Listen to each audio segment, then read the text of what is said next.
마음이 순박하고 진실한 사람이라고 하면 좋은 말일까요? 나쁜 말일까요? 좋은 말이죠.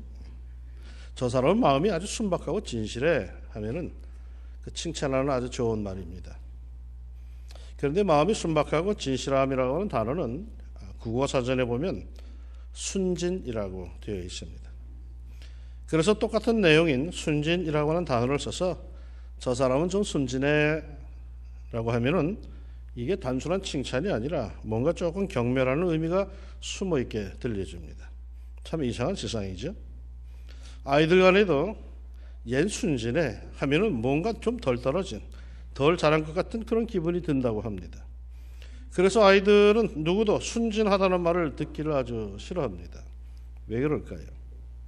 세상이 너무 닳고 닳아서 세상에 적응해 살려니까 순진해서는 안 되겠다 싶어 그러지 않을까 싶습니다. 순진하고 순박한 사람 만나기가 예전 같지 않다고들 합니다. 그러기에 순진하고 순박한 성도 만나기는 더더욱 예전 같지가 않답니다. 주님을 향하여, 교회를 향하여 순박한 믿음으로 아멘하는 그런 어린아이 같은 믿음을 가진 성도들을 만나기가 쉽지 않습니다. 모두가 계산을 합니다. 모두가 복잡합니다. 주님의 말씀을 그대로 순박하게 받지를 못합니다. 예수님께서는 어느 날 이런 한탄을 하셨습니다. 이 세대를 무엇으로 비유할까? 비유하건대 아이들이 장터에 앉아 제 동물을 불러 이르되 우리가 너희를 향하여 피리를 불어도 너희가 춤추지 않고 우리가 슬피 울어도 너희가 가슴을 치지 아니하였다 함과 같도다.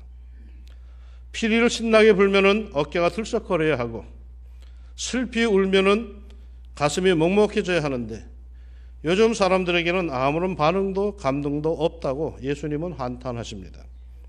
이런 순박한 감동 반응이 뭡니까? 도리어 대듭니다. 시끄럽다고 대듭니다. 하나님께서 내가 너를 사랑한다 라고 하시면 대뜸 인간은 손익을 계산하고 하나님께서 어떻게 나를 사랑했습니까? 하고 계산서를 쑥 내밉니다. 저희 집 아이가 6살 때인가 어느 날 저녁에 꼭 껴안아주면서 말했습니다. 아빠가 너를 굉장히 많이 사랑해. 그러자 이 아이가 잠깐 뭔가를 생각하더니 말을 합니다. 피, 거짓말. 미미의 집도 안 사주면서. 당시 아이들 소꿉장난 중에 미미의 집이 있었는데 사달라고 졸라서 가격을 알아봤더니 당시에 10,000원이 넘는 가격이었습니다. 그때 형편으로는 도무지 사줄 수가 없었죠.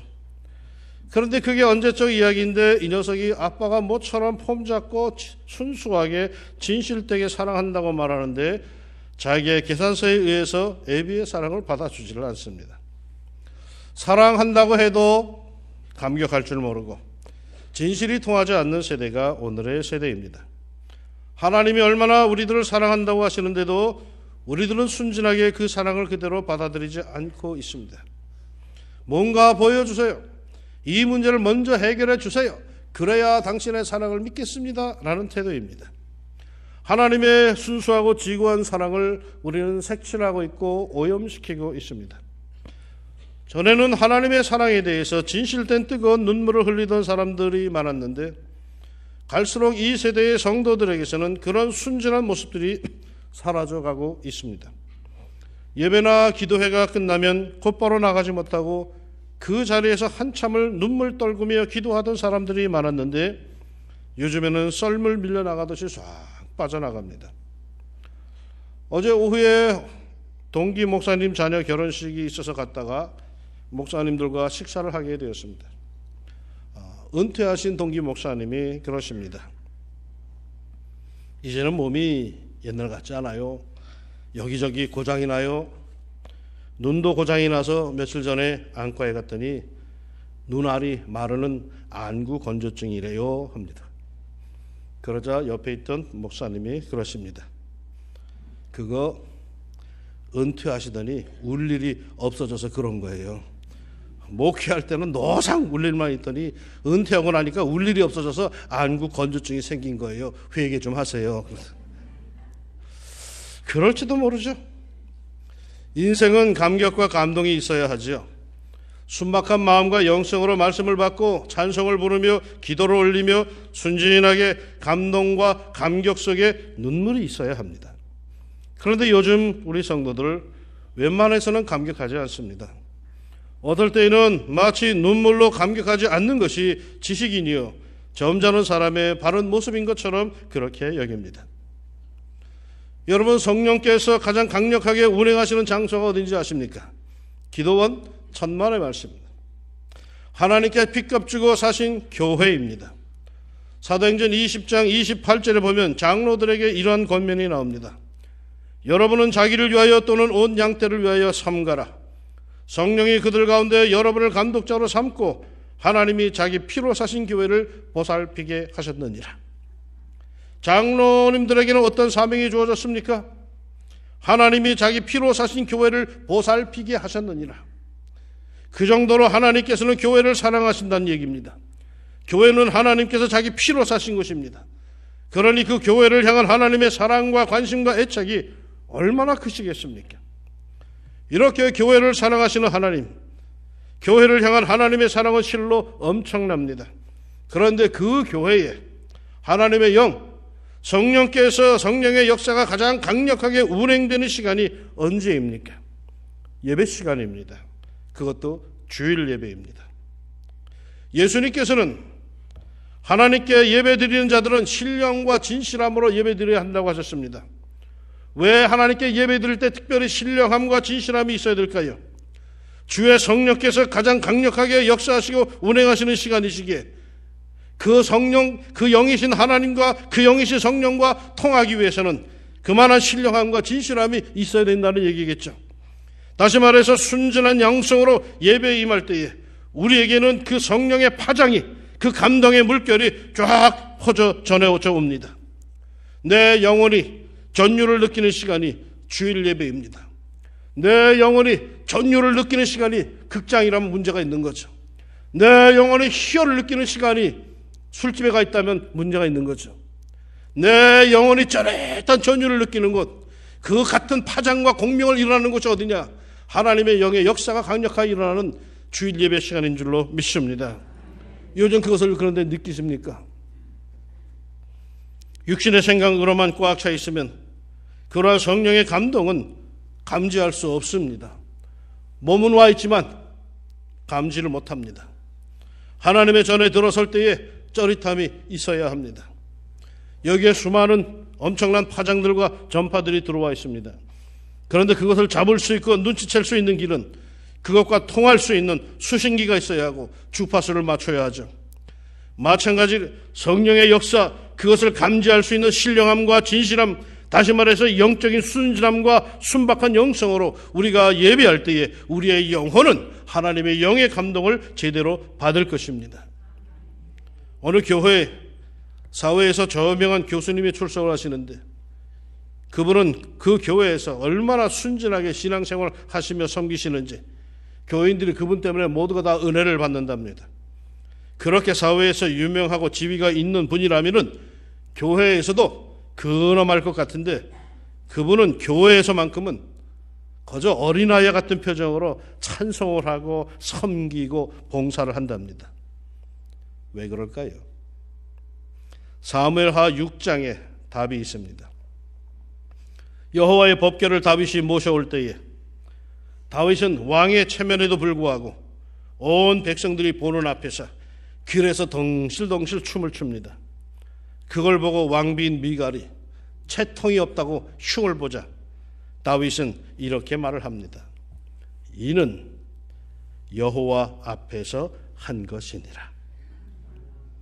하나님 앞에서 한 것이라. 순박한 영성으로 하나님께 예배합시다. 순진한 심령으로 주님께 기도드립시다. 순박한 영성으로 하나님 앞에서 삽시다. 감동도 받지 못하고 냉랭한 심령으로 살지 맙시다. 주님 앞에 울어본 적이 언제입니까? 찬송 중에 목이 메어진 적이 언제입니까? 기도 중에 눈시울이 뜨거워진 적이 언제입니까? 말씀을 듣다가 속에서 뜨거운 것이 월칵 올라온 적이 언제입니까? 성령께서 가장 강력하게 운행하시는 예배 시간임에도 아주 냉랭하게 팔짱 끼고 예배드리는 모습이 얼마나 무서운 모습인지 아십니까? 회사에서, 직장에서, 길에서는 그렇게 할지 몰라도 하나님 앞에 와서는 순진한 심령, 순박한 영성으로 예배합시다. 그리하면 말씀이 그대로 내게 들어와 역사를 일으킬 줄로 믿습니다. 빌립보서 2장 13절에 너희 안에서 행하시는 이는 하나님이시니 자기의 기쁘신 뜻을 위하여 너희에게 소원을 두고 행하게 하시나니 라고 합니다. 우리 안에서 하나님께서 역사하셔서 감동을 주신다는 겁니다. 그 감동을 왜 주십니까? 뭔가 당신의 기쁘신 뜻이 있기에 우리 안에서 감동을 주시고 우리로 하여금 그것을 하도록 한다는 것입니다. 이런 감동과 감격을 제대로 100% 받으려면 어떤 자세를 가져야 하겠습니까? 순진하고 순박한 영성을 가집시다. 감동이 일어남에도 무시하지 맙시다. 눈물이 고이는데도 무가치하게 떨궈버리지 맙시다. 하나님께서 원하시는 것이 있습니다. 순진한 마음과 순박한 영성을 여러분 부끄러워하지 맙시다. 우리가 하나님 앞에 지금 있다고 믿는다면 하나님께서 나에게 주시는 그 은혜에 대해서 순박한 반응을 보이는 것이 이것이 옳습니다. 한문에 고장난명이라고 하는 말이 있죠. 손바닥 한쪽만으로는 소리를 낼 수 없다는 뜻입니다. 손바닥은 양손이 부딪힘으로 소리가 납니다. 하나님께서 뭔가 하시기 위해서 우리를 부르시고 우리에게 말씀하시는데 그것을 순수하게 받아들이지도 못하고 왜곡하고 뭔가 있는 것이 아닌가 하여서 색안경을 끼고 자기 중심적으로만 이해하고 반응한다면 하나님의 사랑은 짝사랑이 되고 말며 그 소리 역시 우리의 순수하지 못함으로 소리를 낼 수가 없습니다. 양손바닥이 부딪혀야 소리가 납니다. 그런데 소리가 가장 잘 나기 위해서는 양손바닥에 아무것도 없어야 합니다. 손바닥만이 부딪혀야지 종이라도 한 장 끼어 있으면 소리가 맑지 않습니다.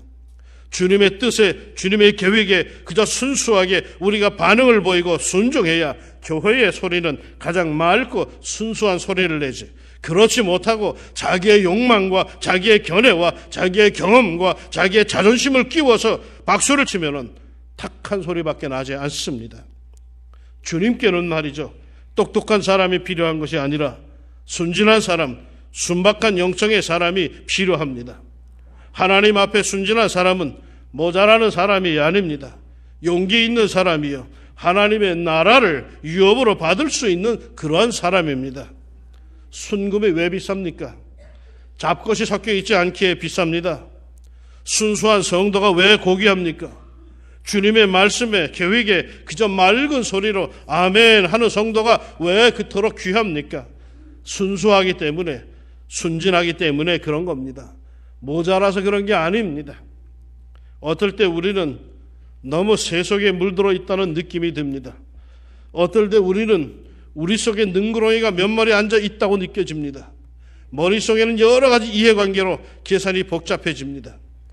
그러나 설령 세상이 그대를 그렇게 만들었다 할지라도 적어도 하나님의 전에 나와 있다면은, 하나님 앞에 자신이 서 있다면은 순수한 마음으로 우리에게 사랑을 고백해오는 하나님의 사랑에 순수한 마음으로 순진한 영성으로 응답하시기를 축원합니다.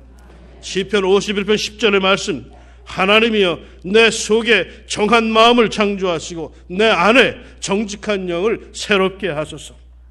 이렇게 기도하며 순진한 하나님의 자녀로 순박한 영성으로 세상을 이겨나갑시다. 오늘부터 대림절이 시작됩니다. 아기 예수님의 성탄을 기념하기 위해 준비하며 동시에 재림 예수님을 기다리는 절기입니다.